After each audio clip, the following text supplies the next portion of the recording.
오늘 우리가 함께 나눌 하나님 말씀은 로마서 5장 1절에서 6절 말씀입니다. 로마서 5장 1절에서 6절 말씀입니다.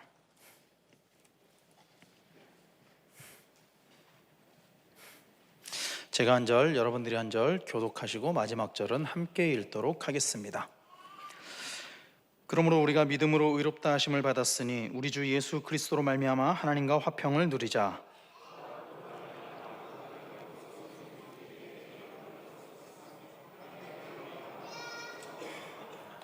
다만 이뿐 아니라 우리가 환난 중에도 즐거워하나니 이는 환난은 인내를,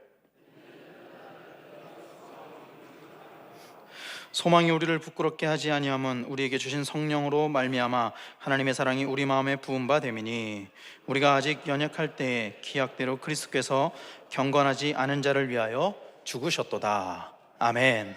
할렐루야. 우리 옆에 있는 지체들과 함께 믿음으로 또 사랑으로 문안하도록 하겠습니다. 주님의 이름으로 사랑하고 축복합니다. 우리 한 번 더 문안할까요? 하나님 나라를 누리면서 살아가세요. 저는 오늘 말씀의 제목을 부끄럽지 않은 소망이라고 잡아봤습니다. 여러분들은 혹시 기절을 경험해 보신 적이 있으십니까? 기절해 보신 적 있으신가요?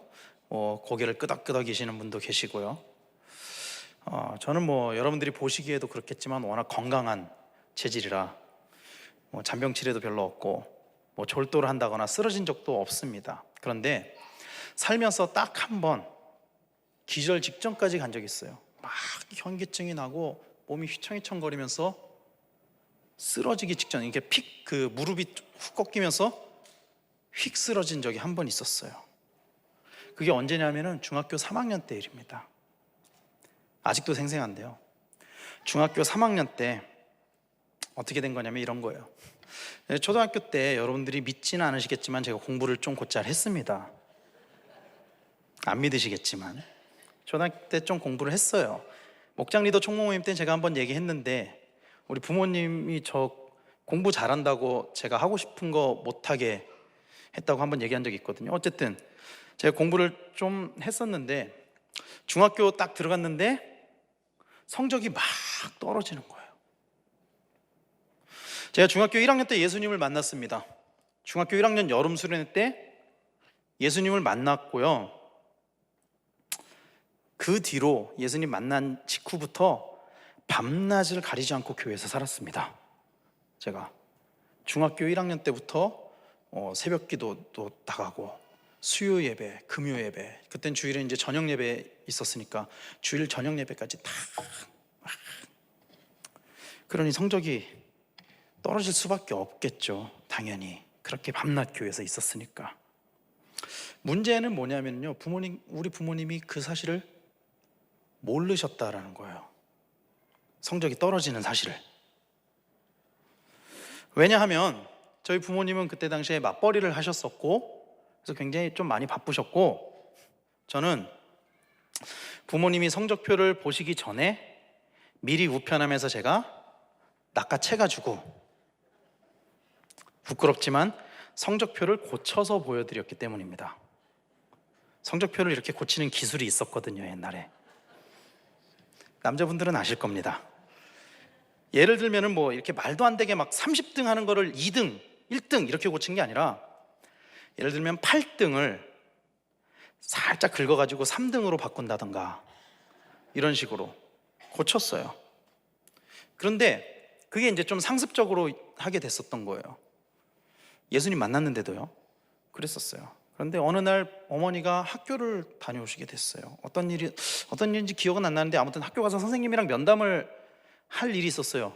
제가 뭘 잘못해서가 아니라 진학상담 이런 거였던 것 같아요. 면담을 하고 왔는데 어떻게 됐을까요? 아시게 됐습니다. 하도 기가 차고 어이가 없으니까 어머니 딱 오셔가지고 화도 안 내시더라고요. 저를 딱 불러놓고 어떻게 된 거냐? 그때 제가 그 어떻게 된 거냐 소리를 딱 듣는 순간 그냥 하늘이 막 핑핑핑핑 돌면서 그냥 주저앉아 버린 거예요. 그 자리에서. 너무너무 부끄러워서, 내 자신이 너무너무 부끄러워가지고.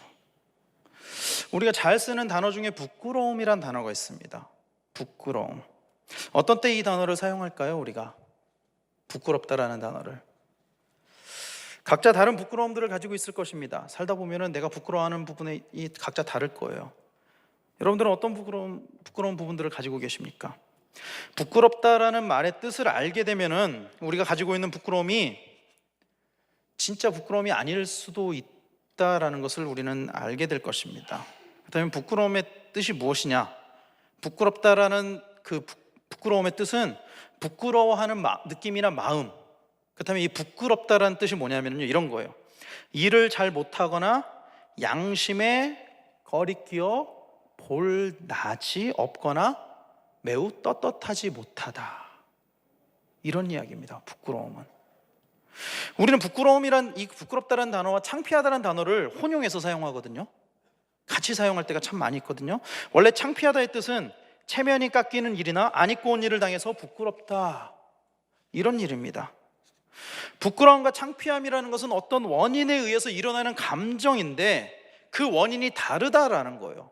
부끄러움과 창피함은 그 원인이 다르다라는 것입니다. 이 부끄럽다라는 것은요, 어떤 가치에 의해서 결정되는 거예요. 그러니까 옳고 그름에 의해서 떳떳하지 못한 감정, 그게 부끄러움이라는 거죠. 근데 오늘 말씀에서는 뭐라고 이야기하냐면 소망이 우리를 부끄럽게 하지 않는다. 소망이 우리를 부끄럽게 하지 않는다, 이렇게 얘기하고 있습니다. 그렇다면 그 소망은 무엇이며 또 소망을 얻기 위한 우리의 삶은 어떤 것일까요? 오늘 말씀은 이렇게 시작됩니다. 로마서 5장 1절 말씀인데요, 현대인의 성경 버전으로 제가 읽어드리도록 하겠습니다. 그러므로 우리가 믿음으로 의롭다는 인정을 받아 우리 주 예수 그리스도를 통해 하나님과 화목하게 되었습니다. 자, 보세요. 이 말씀의 결과는 무엇일까요? 이 말씀의 결과는 하나님과 화목하게 된 것, 이것이 결과입니다. 그렇다면 원인은 무엇일까요? 원인, 믿음으로 의롭다는 인정을 받은 것, 이것이 원인입니다. 그리고 그것의 결과가 하나님과 화목하게 된 것이고, 그 과정은 우리 주 예수 그리스도를 통함, 우리 주 예수 그리스도를 통해서 하나님과 화목하게 되었습니다 라고 이야기하고 있습니다. 우리가 잘 알고 있는 것처럼 한 사람의 범죄로 하나님과 우리의 관계가 단절되었습니다. 하나님과 우리의 관계가 끊어졌어요. 그러나 우리는 다시 하나님과 관계를 맺을 수 있게 되었습니다. 그것은 믿음으로 의롭다는 인정을 받는 것에서 시작된다 라고 말씀에서 이야기하고 있습니다. 믿음으로 의롭다는 인정을 받는 것, 우리는 이것을 이신칭이라고 이야기합니다. 이신칭의. 믿음으로 의롭다함을 얻을 수 있는 동기는 무엇일까요? 그러면은 로마서 1장 17절 말씀을 보면은 이렇게 이야기하고 있습니다. 복음은 하나님께서 인간을 당신과 올바른 관계에 놓아주시는 길을 보여주십니다. 인간은 오직 믿음을 통해서 하나님과 올바른 관계를 가지게 됩니다. 성서에도 믿음을 통해서 하나님과 올바른 관계에 가지게 된 사람은 살 것이다 하지 않았습니까? 라고 이야기하고 있습니다. 사랑하는 성도 여러분, 우리 교회에서 외치는 복음의 능력은 이것입니다. 복음의 능력은 바로 이것이에요. 뭡니까? 복음은 병든 자를 고치기도 하고 놀라운 이적들을 행해주기도 해요. 복음은 놀라운 능력이 있습니다. 분명히 능력이 있어요. 그러나 복음이 가지고 있는 근본적인 능력은 하나님과 나와의 관계를 회복시켜주는 것, 하나님과 나와 단절되었던 그 관계를 회복시켜주는 것이 복음이 가지고 있는 근본적인 능력이라는 것을 믿으시길 바랍니다. 그래서 우리가 복음을 접하고 그 복음을 믿을 때 우리는 하나님과의 올바른 관계를 가지게 될 것입니다. 그리고 그것으로 오늘 말씀을 보면 그 복음을 믿음으로 말미암아 우리가 의롭다함을 얻을 수 있다라고 성경은 이야기하고 있다는 것입니다. 우리가 잘 쓰는 말 중에 유효상종이란 말이 있습니다. 무슨 이야기입니까? 모르시나요? 아시죠? 유효상종이란 말이 있습니다. 그렇죠? 근데 여러분 한번 생각해 보십시오. 거룩하신 하나님과 더러운 인간이 함께 있을 수 있을까요? 함께 지낼 수 있을까요?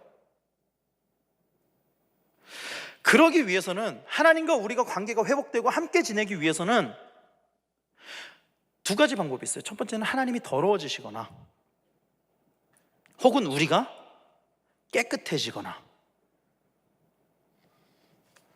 사랑하는 성도 여러분, 하나님께서는 우리와의 관계 개선을 위해서 나약한 인간의 모습으로 이 땅에 오셨다라는 것을 믿으시길 바랍니다.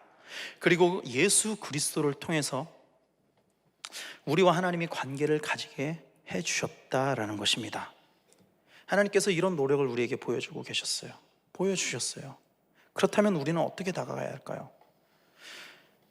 우리가 하나님께 다가가는 것은 아까 말씀에서 본 것처럼 그 과정은 예수 그리스도를 통하는 것인데, 어떻게 하나님께 다가가야 되냐? 예수 그리스도를 통해 우리가 깨끗해져야 됩니다. 깨끗해져야 됩니다. 그리고 그 방법을 오늘 말씀에서는 뭐라고 이야기하고 있는 거냐면 믿음이라고 이야기하고 있는 거예요. 믿음으로 의롭다 하심을 받는다. 믿음으로 깨끗해진다. 그 이야기를 하고 있다는 것입니다. 더 세밀히 이야기하면요, 복음을 믿는 것, 복음을 믿는 것을 이야기하는 거예요. 우리가 하나님 자녀가 될 때 얻는 복입니다. 이것이 마치 법정에서 무거운 죄를 범했던 사람이, 사형을 당해야 되는 사람이, 죽을 수밖에 없는 사람이 모든 죄가 사면을 받았던 것처럼, 사면을 받은 것처럼 예수님으로 인해서 우리가 깨끗하게 될 수 있다는 것을 믿으시길 바랍니다. 그래서 서두에 이야기한 이 부끄럽다라는 이 단어가 해소되기 위해서 가장 먼저 필요한 이 가치, 옳고 그름의 가치의 해결은 여기에서 시작된다는 거예요. 우리가 예수 그리스도로 말미암아 의롭게 되는 것. 그런데 오늘 말씀에서는 이게요, 그 부끄러움이 완전히 해소되는 데 있어서는 불과 1단계의 불과함을 이야기하고 있습니다. 여기서 끝나는 게 아니라는 거예요. 그렇다면 2단계는 뭘까요? 오늘 2절 말씀은 이렇게 이야기하고 있습니다. 같이 읽어볼까요? 시작. 또한 그로 말미암아 우리가 믿음으로 서 있는 이 은혜에 들어감을 얻었으며 하나님의 영광을 바라고 즐거워하느니라. 바울은 인간이 하나님과 관계를 맺음에 있어서 예수 그리스도의 역할에 대해서 다시 반복하면서 이야기하고 있습니다. 그리고 예수 그리스도로 인해서 우리가 그 은혜를 얻었다고 표현하고 있습니다. 이거는요, 우리 스스로 들어가는 것이 아니라 들어감을 얻는 것, 들어감을 얻는 것이라고 이야기를 해요. 우리가 들어가는 게 아니라 들어감을 얻게 됐다라고 이야기하고 있습니다. 여기서 이 들어감이라고 번역된 이 헬라어 원어는 프로사고겐이라는 단어인데 어떤 뜻이 있냐면 접근, 인도, 채용, 뭐 이런 뜻이 있거든요. 근데 여기서는 인도의 의미로 보는 게 아마 가장 적절할 것 같습니다. 왜냐하면 이 단어는요, 높은 위치에 있는 사람이나 혹은 신 앞에 인도되거나 소개되는 특권들을 함축하고 있는 단어이기 때문입니다. 그래서 인도가 바람직하다는 거죠. 성도는 그리스도의 은혜로 말미암아 하나님을, 예수님을 구원주로 믿고 하나님의 자녀가 되었으며 그분에 의해서 존귀하신과 영광 중에 계신 하나님 아버지께 인도함을 받고 있다라는 것을 믿으시길 바랍니다. 그런데 이 모든 것은요, 이 인도하심을 받는 것은 우리의 공로로 가능한 것이 아닙니다. 우리의 공로로 가능한 게 아니에요. 이 모든 것은 은총이고 은혜입니다. 우리가 들어간 게 아니라 들어감을 얻었다라고 이야기하고 있거든요. 그리고 우리가 하나님의 영광을 바라고 즐거워하는 단계까지 이르게 됨을 오늘 말씀에서 이야기하고 있습니다. 그렇다면 하나님의 영광은 무엇을 이야기하는 걸까요? 로마서 1장 23절에 하나님의 영광에 대해서 뭐라고 이야기하냐면 이렇게 이야기하고 있습니다. 썩어지지 아니하는 하나님의 영광을, 썩어지지 아니하는 하나님의 영광을 썩어질 사람과 새와 짐승과 기어다니는 동물 모양의 우상으로 바꾸었느니라. 하나님의 영광은 썩지 않는 영광입니다. 영광이란 말은 구약에 대략 280번 정도가 나오게 되는데, 구약에서 이 영광의 뜻은 하나님의 계시와 구원 능력이 나타나는 것, 이것을 가리키는 것입니다. 하나님의 영광은 인간의 눈으로 볼 수 있는 것이 아니고 하나님을 깨닫게 하시는 영적인 눈으로만 볼 수 있다라는 것입니다. 그리고 그 영적인 눈으로 보게 될 때 그것은 우리에게 영원한 생명을 주는 것이라는 것입니다. 하나님의 영광은 결국 무엇을 이야기하는 거냐면, 영원한 하나님의 영광은 결국 영원한 하나님 나라를 이야기하고 있다라는 것입니다. 오늘 말씀에서 하나님의 영광을 바라고 즐거워한다라는 것은 그래서 하나님 나라를 바라보고 즐거워한다라고 받아들여도 무방하다라는 이야기입니다. 사랑하는 성도 여러분, 우리가 믿음으로 의롭다함을 얻게 되면 우리는 하나님 나라를 얻게 될 것입니다. 육신으로는 보지 못하는 하나님 나라를 볼 수 있게 될 것입니다. 부끄러움이 해소되는 과정 가운데 더러운 인간이 볼 수 없는 그 하나님 나라를 볼 수 있게 된다라는 것입니다. 왜 이 부끄러움이 해소될 때 하나님 나라를 볼 수 있을까요? 하나님 나라는 근본적으로 심판의 결과로 들어갈 수 있는 곳이기 때문입니다. 하나님 나라가 있다는 것은 그 반대편에 지옥이 있다라는 말도 성립이 되는 말이거든요. 즉 하나님 나라와 지옥의 기준이 되는 그 가치에 의해서 결정된다. 무슨 이야기냐면 그 가치에 오름으로 갔을 때 우리가 주님 앞에서의 부끄러움이 해소된다, 하나님 보시기에 의인이 된다라는 이야기를 하고 있다는 것입니다. 성경에서 이야기하는 이 가치가 충족될 때 그 부끄러움이 해소될 수 있다라는 것입니다. 아담이 하나님 앞에서 범죄한 후에 어떻게 했습니까? 부끄러워서, 하나님 앞에서 범죄했을 때 부끄러워서 숨었습니다. 아담은 부끄러워서 숨었어요. 아담이 하나님 앞에서 범죄함으로 부끄러워서 나가지 못했던 그것이 해소될 때, 그 부끄러움이 해결될 때 우리는 다시 하나님 앞에 떳떳이 나갈 수 있게 된다, 그 이야기입니다. 즉 그렇기 때문에 더러워진 육신으로는 하나님 나라를 볼 수도 없고 소망할 수도 없습니다.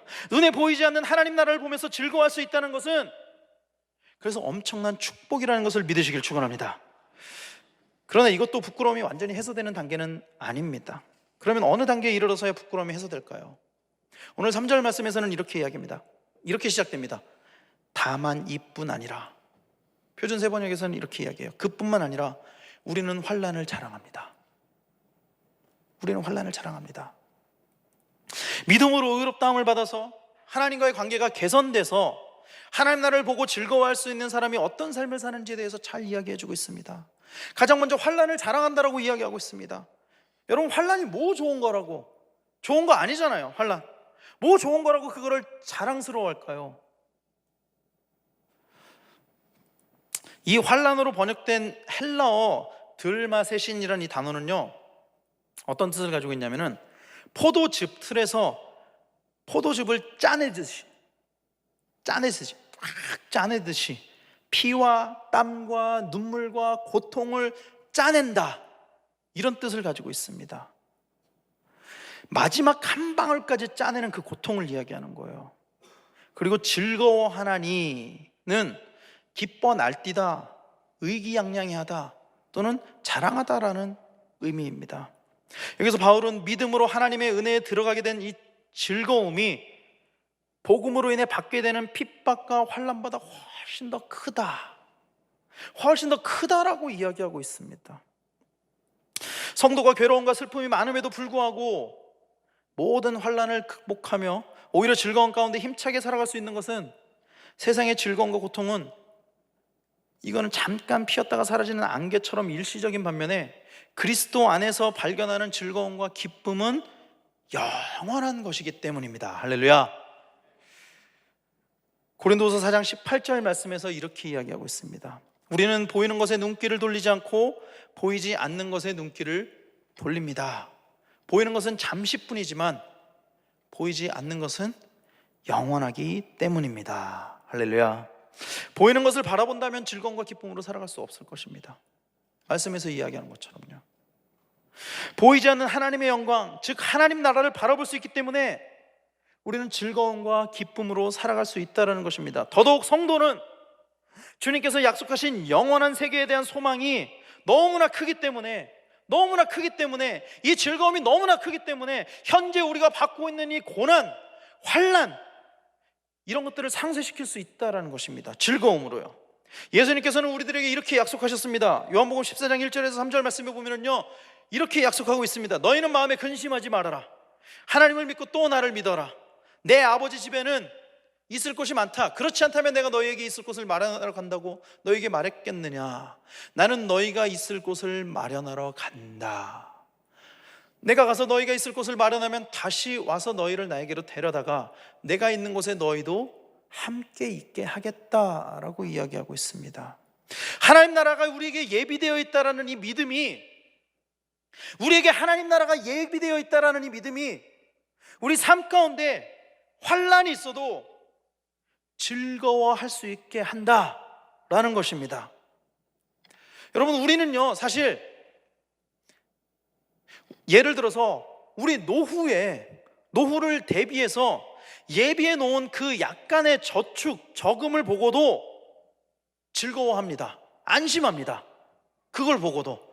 불과 10년, 20년, 30년, 40년 살 것들을 준비해 놓은 것만 가지고도 안심하고 기뻐하거든요, 사실.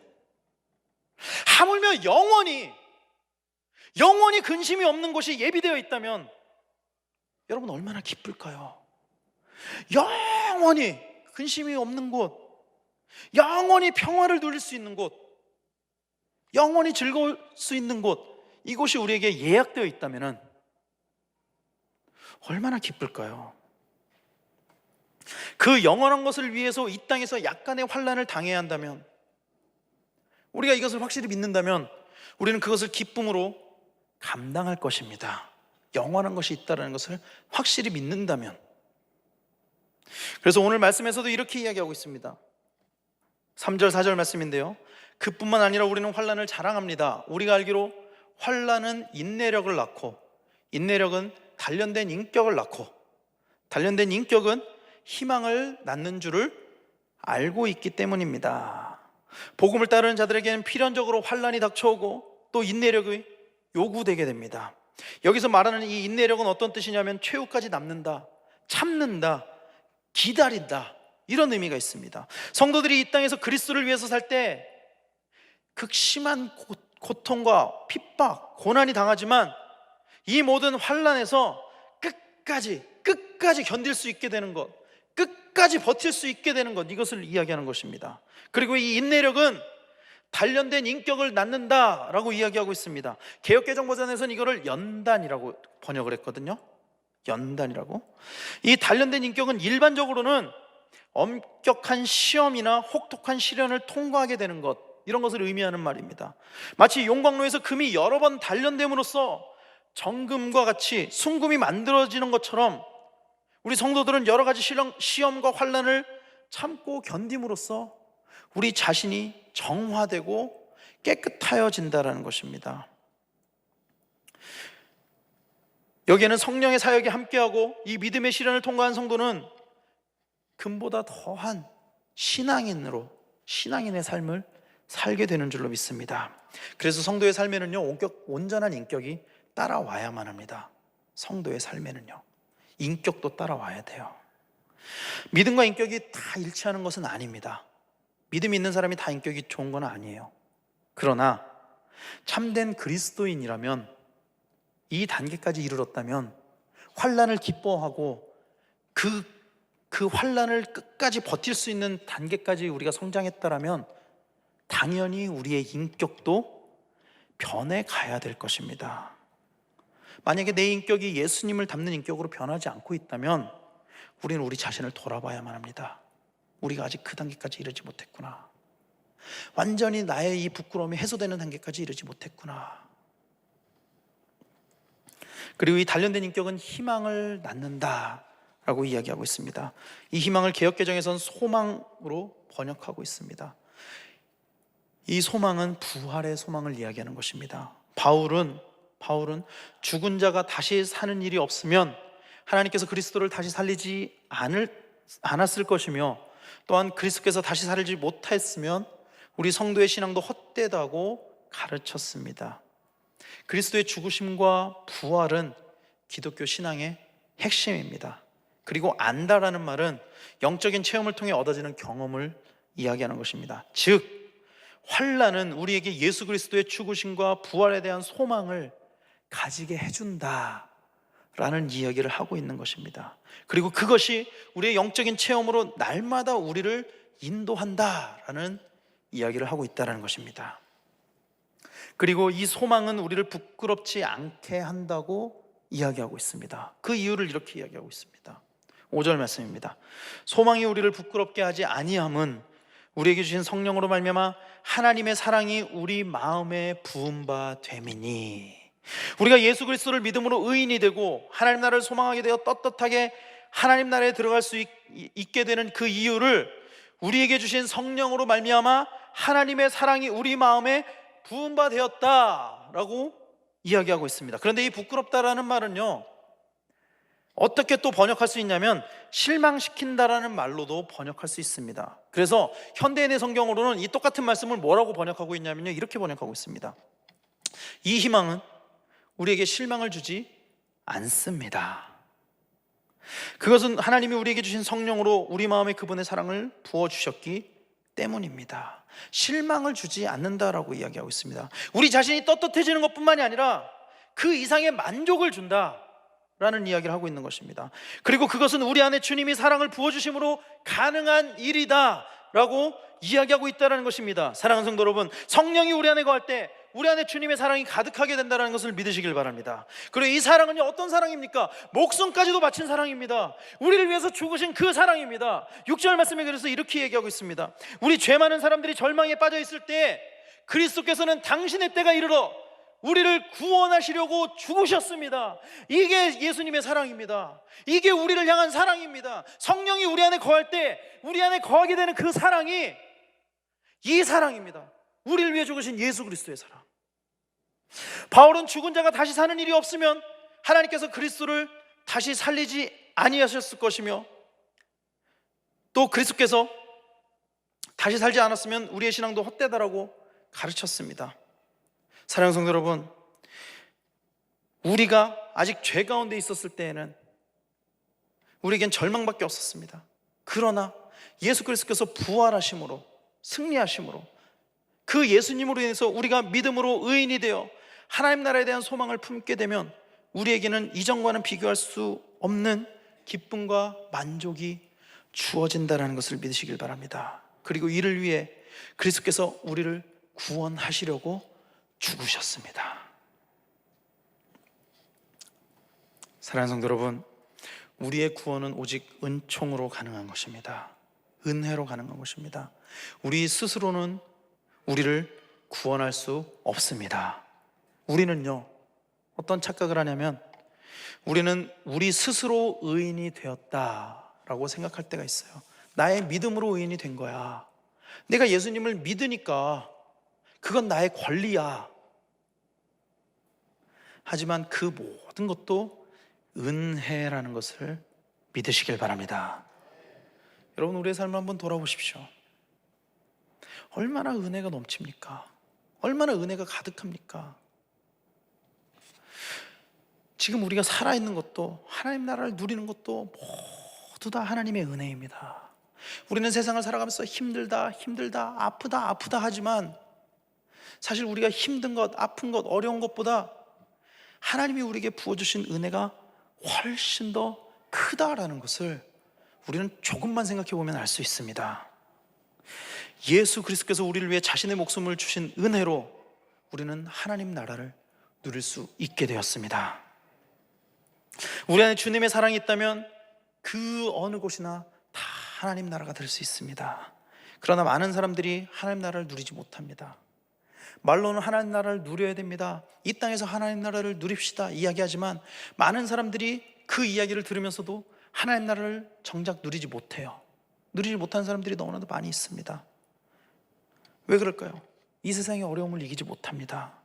우리가 진정으로 우리를 내려놓고 십자가에 못 박는다면 우리의 상황과 환경은 우리가 하나님 나라를 누리는데 전혀 방해가 되지 않을 것입니다. 아직도 우리에게 남아있는 세상적인 가치관과 세상 것에 대한 미련들, 세상에 대한 사랑, 이런 것들이 우리로 하나님 나라를 누리지 못하게 한다는 것입니다. 하나님은 우리에게 하나님 나라를 누리게 하기 위해서 예수님을 보내주셨습니다. 하나님은 우리에게 모든 것을 거셨어요. 우리를 하나님 나라를 누리게 하기 위해서 예수님을 보내주셨고, 그 예수님께서 죽으심으로 우리는 구원을 얻을 수 있게 되었습니다. 이것이 믿어진다면, 이것이 진짜로 우리 마음 가운데 믿어진다면 우리는 예수님의 가르침대로 세상 것들을 내려놓을 수 있어야만 합니다. 눈에 보이진 않지만 영원한 하나님 나라에 들어갈 수 있는 은총을 받은 우리는 이 하나님 나라를 마땅히 누려야만 합니다. 할렐루야. 사랑하는 성도 여러분, 세상 사람들에게만 의인이 되지 말고 하나님 앞에 하나님 나라의 의인이 되시기를 바랍니다. 세상에서 성공을 바라지 말고 하나님 나라의 성공을 바라시기를 바랍니다. 그래서 우리를 위해서 예수 그리스도를 보내주신 그 하나님의 사랑이 우리 안에서 완성되도록 우리 안에 있는 그 모든 세상적인 부끄러움을 다 털어내고 이 땅에서부터 하나님 나라를 누리며 환난 가운데, 세상 가운데 지지 않고 온전한 하나님 나라를 경험하는 우리 모든 성도님들 다 되시기를 축원합니다. 하나님 앞에서 참된 의인으로 서고 하나님 나라를 경험하고 모든 환난을 이겨내고 변화된 삶을 통해서 예수 그리스도의 죽으심과 부활하심, 그 믿음의 단계까지 날마다 성장하는 우리 성도님들 다 되시기를 축원합니다. 그래서 그 하나님의 은혜 가운데 날마다 이 땅에서 부활하신 예수님을 경험하며 하나님 나라를 누리며 그것이 참 소망이 되어서 날마다 기쁨으로 살아갈 수 있는 우리 성도님들 다 되시기를 예수 그리스도로 간절히 축원합니다.